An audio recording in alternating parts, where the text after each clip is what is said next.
আসসালামু আলাইকুম রহমতুল্লাহ বারাকাতু। কিষানবাড়ি থেকে আমি মোহাম্মদ সাদ্দাম হোসেন। শুভেচ্ছা ও অভিনন্দন জানিয়ে আজকের ভিডিও। ফ্রেন্ডস, আমি দেখিয়েছিলাম এর আগে যে আমার ছোটোখাটো একটা মুরগি ফার্ম আছে। বেসিক্যালি টাইগার মুরগির ফার্ম ছিল, সেটা আমি বিক্রি করে দিছি। তো উপরে আমার কিছু ফার্মি মুরগি ছিল, সেই ফার্মি মুরগিগুলোকে নিচে নিয়ে আসছি। এদের বয়স এখন প্রায় 60 দিন। আলহামদুলিল্লাহ বেশ ভালো অবস্থায় আছে। আমি প্রচুর পরিমাণে ঘাস খাওয়াই এদেরকে। অবশ্যই আপনি ফার্মি মুরগি পালন করলে, যদি ডিমের জন্য করেন, তাহলে ডেফিনেটলি ওদেরকে আপনি ঘাস খেতে দেবেন। এটা আপনাকে খরচ কমাবে, সাশ্রয়ী করবে, লাভবান করবে।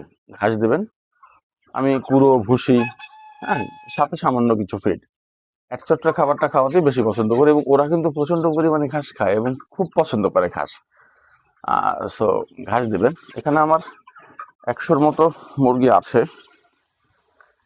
100 আছে। আমি আরও আমার যে ক্যাপাসিটি আছে সেই ক্যাপাসিটি অনুযায়ী আমি আরও প্রায় 300 মুরগি তুলতে পারবো।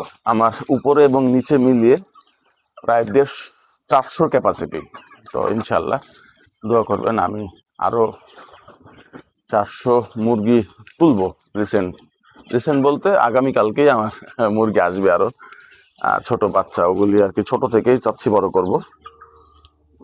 করে করব। তো সবাই দোয়া করবেন আমার জন্য।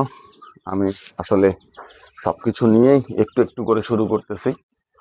আল্লাহ যাতে রহম করে, উপরওয়ালার রহমত পেলে ইনশাল্লাহ আপনাদের দোয়া যদি সাথে থাকে, সামনে এগিয়ে যেতে পারবো।